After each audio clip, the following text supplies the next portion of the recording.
Westerhope is an area to the west of Newcastle Upon Tyne in England, which was originally founded to provide housing for working families. In the early 1990s, Westerhope was thought to have a population of less than 10,000 people. One of those residents was Michael Straughan.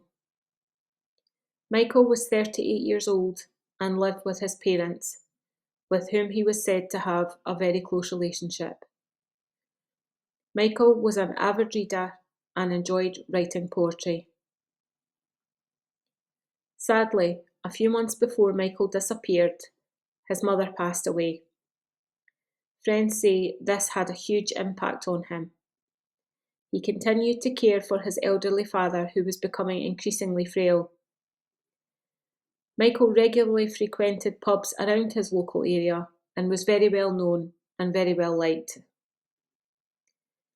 On Friday, 19th June 1992, Michael went to visit a friend who had been unwell.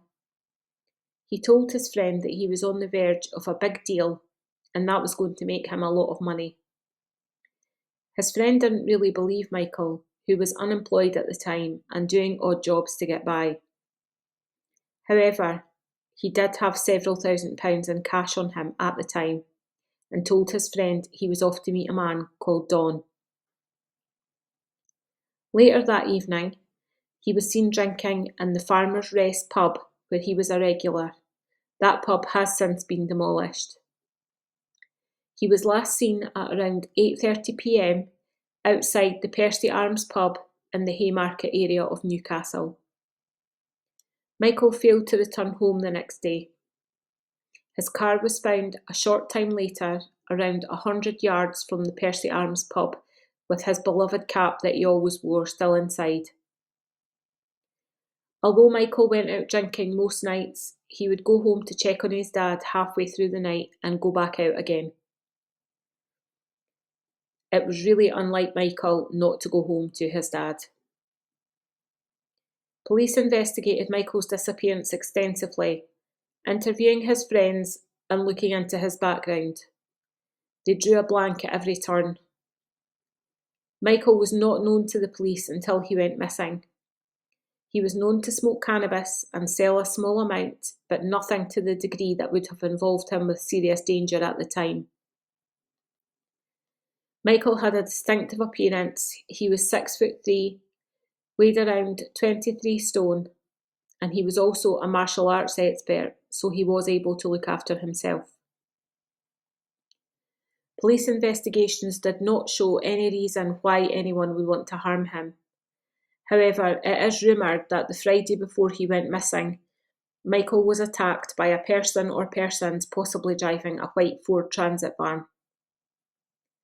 At the time of his disappearance, the Hoppings travelling fair had also just arrived in town.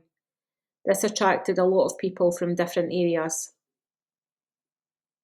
In 2013, while investigating the murder of a woman named Janet Brown, who went missing from Hexham in Northumberland in 2005, police arrested 2 men on suspicion of murdering Michael. These arrests were made after new information came to light during the case. The men were later released without charge in Michael's case. Over 30 years later, Michael's disappearance remains a mystery. Did Michael have a fateful encounter with someone, or perhaps more than one person, on the night of 19th June 1992? If you know what happened to Michael, you can call Crime Stoppers anonymously on 0800 555 111 or visit crimestoppers-uk.org. If you're in the UK, you can also call the police non-emergency number on 101.